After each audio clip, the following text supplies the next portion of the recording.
नमस्कार, आप देख रहे हैं हल्ला बोल टीवी। मैं हूं दीपक शर्मा और हमारे साथ हैं पटना हाईकोर्ट के वरीय अधिवक्ता डॉक्टर कौशलेंद्र नारायण। इन्होंने 4 पुलिसकर्मियों के खिलाफ, 4 पुलिसकर्मियों नहीं, 4 सीनियर पुलिस ऑफिसर्स के खिलाफ केस दर्ज कराया है मानवाधिकार आयोग में। ये 4 पुलिसकर्मी हैं: चित्रगुप्त नगर एसएचओ रोशनी कुमारी, पटना सदर एएसपी अभिनव कुमार, पूर्वी एसपी परिचय कुमार और एसएसपी कार्तिकेय शर्मा। यह मामला जो इन्होंने केस दर्ज कराया है मानवाधिकार आयोग में 4 पुलिस अफसरों के खिलाफ, शंभू गर्ल्स हॉस्टल केस में केस की लीपापोती को लेकर केस की गलत तरीके से जांच और आपराधिक इंटेंशन के साथ सबूतों को छिपाने दबाने के मामले में केस किया है। मानवाधिकार आयोग का दरवाजा खटखटाया है। केस का नंबर क्या है, केस का डिटेल क्या है, केस किन सबूतों पर आधारित है, यह हम कौशलेंद्र नारायण से पूछेंगे। इसमें इन्होंने 5वां आरोपी बनाया है, प्रभात मेमोरियल हॉस्पिटल को भी एक्यूज बनाया है। और इसके कंप्लेनेंट हैं, कंप्लेनेंट इन पर्सन हैं डॉक्टर कौशलेंद्र नारायण, जो पटना हाईकोर्ट के वरीय अधिवक्ता हैं। क्या शंभू गर्ल्स हॉस्टल की कहानी क्या है, वकील साहब बताइए। सर्वप्रथम तो मैं धन्यवाद देता हूं कि यह ज्वलंत मुद्दा पर और बहुत ही रहस्यमयी मुद्दा है, इस पर आम जनमानस के बीच में हमारी लीगल विचारधारा को ले जाने के लिए आप अपने स्टूडियो में मुझे बुलाया है। इसके लिए मैं तहे दिल से व्यक्तिगत स्तर पर और बिहार की जनता की तरफ से निर्भीक पत्रकारिता के लिए मैं आपको शुक्रिया अदा कर रहा हूं।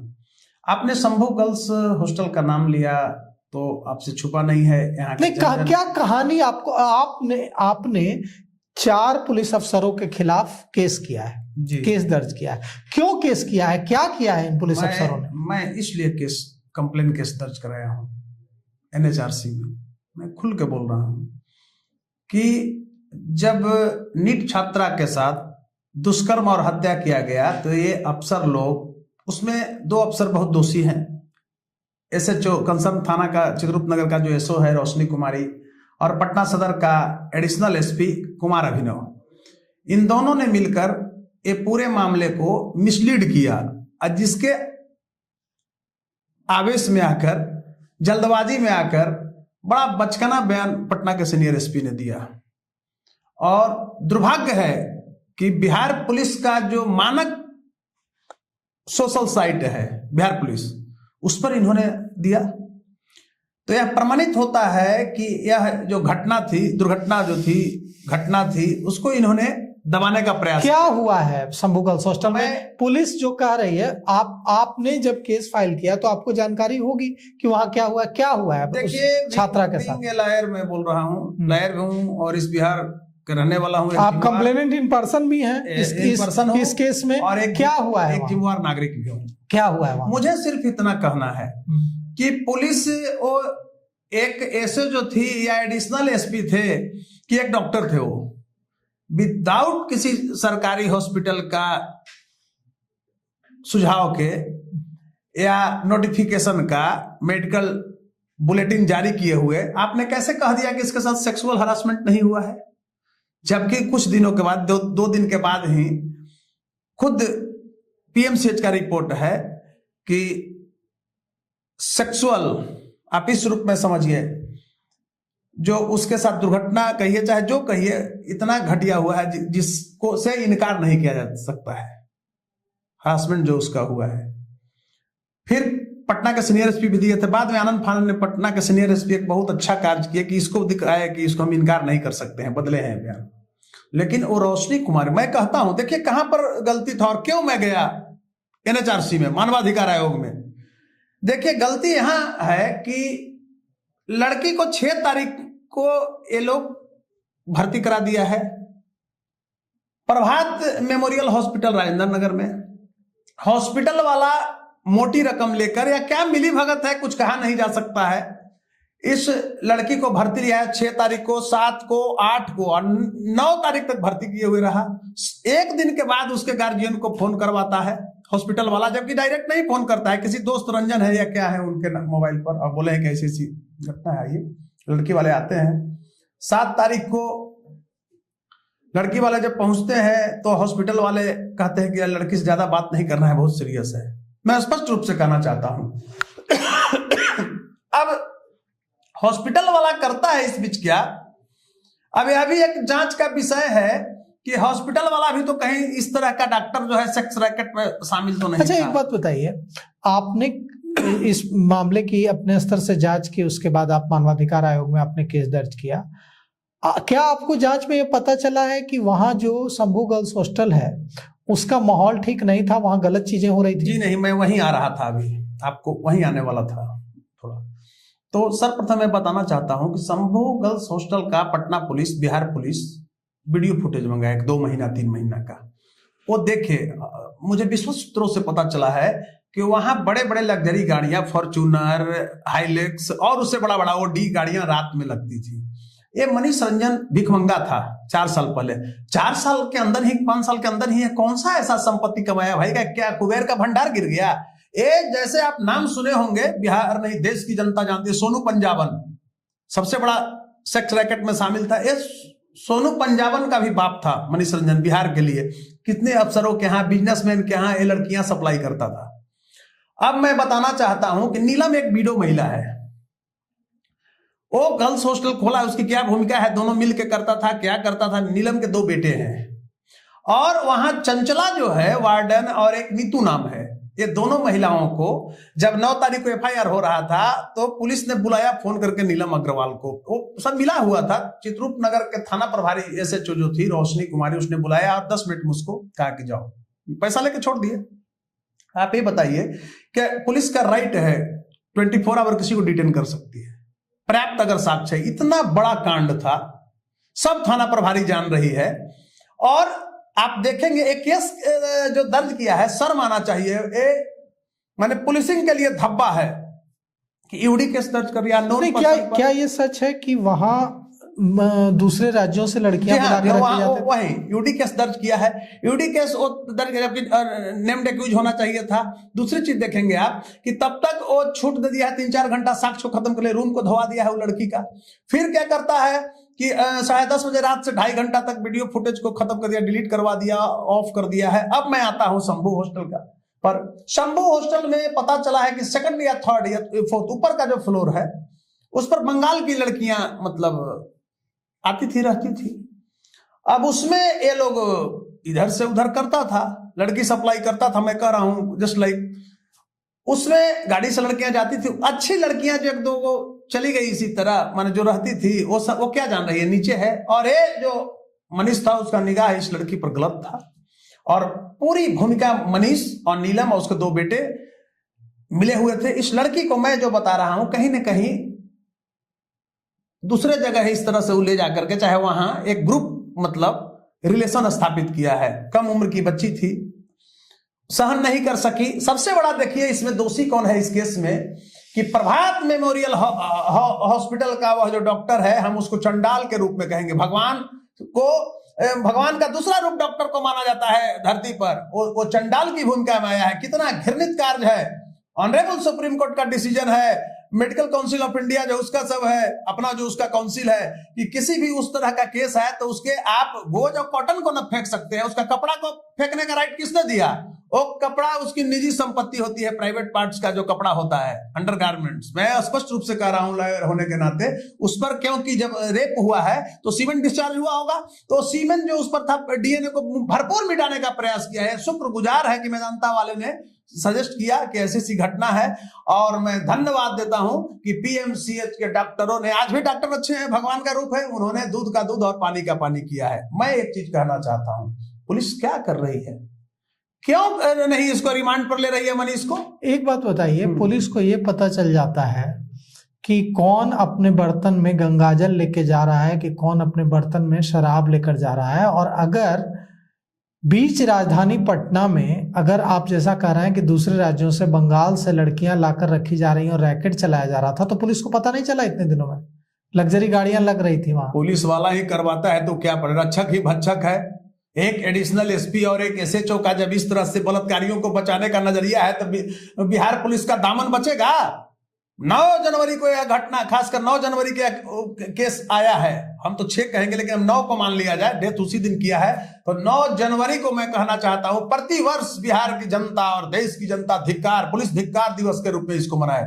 अरे विनय कुमार जैसा ईमानदार आईपीएस, कुंदन कृष्णन जैसे ईमानदार आईपीएस और पटना का सीनियर एसपी जैसा ईमानदार, कार्तिकेय शर्मा जैसा ईमानदार व्यक्ति को इन लोगों ने मिसलीड किया और इस तरह का एक घटना हो रहा है। लेकिन मुझे आशा है, परिजनों ने आरोप लगाया है कि माता पिता और मामा ने कि एसआईटी आ रही है जहानाबाद, हमारे गांव में रह रही है और हमें ही कटघरे में खड़ा कर रही है, कह रही है कि आप ही बताइए कि भाई से क्या रिलेशन था, मेरा भाई से क्या रिलेशन था, हम ही पर आरोप लगाया। मैं एक चीज कहना चाहता हूं, जिस तरह से एसआईटी वालों ने अपनी संदिग्ध भूमिका को आम जनमानस के बीच में ले गया है। एसआईटी का गठन हुआ था एडिशनल एसपी और एसओ के खिलाफ चित्रकूट नगर और कांड का उद्भेदन के लिए।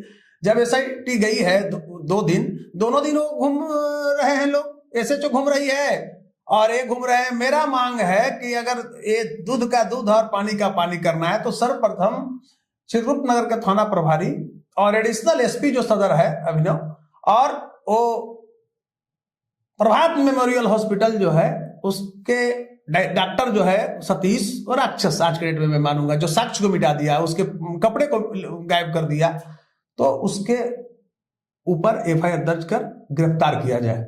एक चीज और कहूंगा, ये लोग तो बॉडी को डिस्पोजल करवा दिया था पुलिस। बताइए, हमारे निरीह बच्चे जो बहन की रक्षा के लिए, बेटियों की रक्षा के लिए सड़कों पर आए थे, ये अभिव्यक्ति है लोगों का। आप हमारे बिहार की बेटी को डिस्टर्ब करोगे तो हम क्या करेंगे? मेरे पास क्या उपाय है? सड़क पर आएंगे। जिस तरह से डंडों से मारा है, 150 स्टूडेंट पर करीब इन्होंने एफआईआर किया, 16 को नेम्ड एक्यूज बनाया है। क्या है, डराना चाहती थी ना कि बलात्कार को पुलिस लाठी के बल पर दबाना चाह रही थी, बलात्कारियों के पक्ष में खड़ा होकर के। उन नौजवानों को क्या होगा जिन पर एफआईआर हुआ है, और बिहार पुलिस उस एफआईआर को वापस ले, मेरा यह भी मांग है। और एसआईटी का जब गठन हुआ और एसआईटी का भी भूमिका मुझे संदिग्ध लगा, करे ये तो उलट पुलट करेगा, तब मैंने एक मानवाधिकार आयोग में कंप्लेन केस दर्ज कराया इन पुलिसकर्मियों पर। अभी मैं ऑनरेबल फाइलिंग, मेरा ड्राफ्टिंग हो गया, अब फाइल होगा ऑनरेबल पटना। क्या नंबर है केस का? मानवाधिकार में है 147/N/2026 NHRC में, केंद्रीय मानवाधिकार नई दिल्ली में आ गया है उसका डायरी नंबर।